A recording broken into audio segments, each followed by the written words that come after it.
আজকে আমার গীতা পাঠের থার্ড অধ্যায়ের কর্মযোগের 16 নম্বর শ্লোক। এবং প্রবর্তিতং চক্রং নানু বর্তয়তীয় য অগ্রায়ু রিন্দিয়া রাম মগং পার্থ স জীবতি।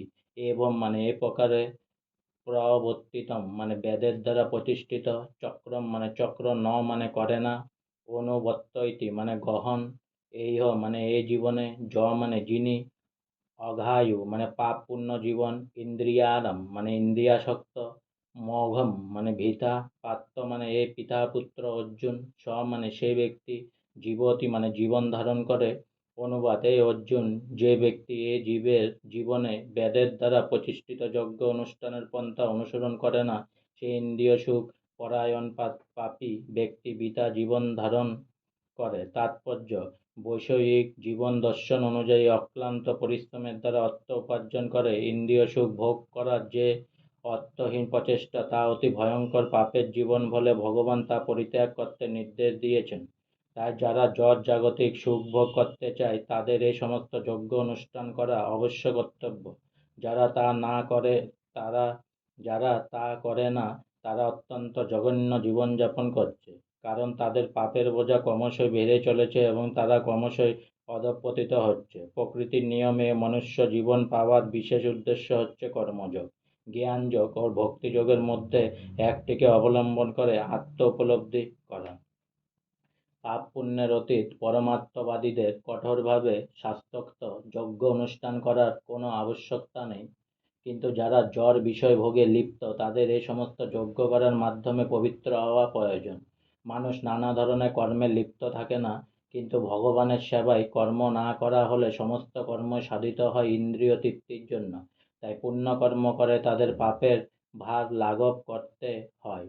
যে সমস্ত মানুষ কামনা বাসনার বন্ধনে আবদ্ধ, তারা ইন্দ্রিয় সুখ ভোগ করতে চায়। ভগবান শ্রীকৃষ্ণ তাই তাদের জন্য যজ্ঞের প্রবর্তন করেছেন, যাতে তারা তাদের আকাঙ্ক্ষিত ইন্দ্রিয় সুখ ভোগ করতে পারে, অথচ সে কর্মর ফলে বন্ধনে আবদ্ধ না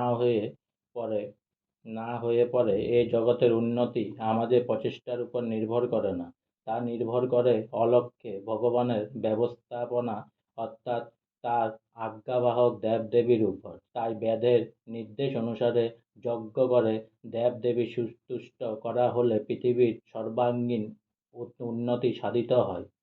আপাত দৃষ্টিতে মনে হয় যে বিভিন্ন দেবদেবীদের তুষ্ট করার জন্য যজ্ঞের অনুষ্ঠান করা হয়, কিন্তু প্রকৃতপক্ষে যজ্ঞ অনুষ্ঠান করার উদ্দেশ্য হচ্ছে ভগবান শ্রীকৃষ্ণকে তুষ্ট করা, এবং এভাবে যজ্ঞ অনুষ্ঠান করতে করতে জীবের অন্তরে কৃষ্ণ ভক্তির বিকাশ হয়। কিন্তু যজ্ঞ অনুষ্ঠান করা সত্ত্বেও যদি অন্তরে কৃষ্ণ ভক্তির উদয় না হয়, তবে বুঝতে হবে তা কেবল উদ্দেশ্যহীন নৈতিক আচার অনুষ্ঠান ছাড়া আর কিছুই নয়।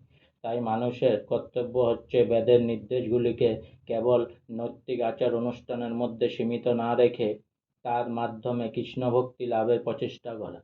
আজকে আমার গীতা পাঠের থার্ড অধ্যায়ের কর্মযোগের 16 নম্বর শ্লোক এখানেই সমাপ্ত হলো। তাই পুনরায় একবার বলুন: হরে কৃষ্ণ কৃষ্ণ কৃষ্ণ হরে হরে, হরে রাম রাম রাম হরে হরে। অনেক অনেক সাবস্ক্রাইব করুন, অনেক অনেক লাইক করুন, অনেক অনেক খুশি থাকুন, অনেক অনেক সুস্থ থাকুন, অনেক অনেক হেল্প করুন মানুষকে, আর সঙ্গে বলুন রাধে রাধে।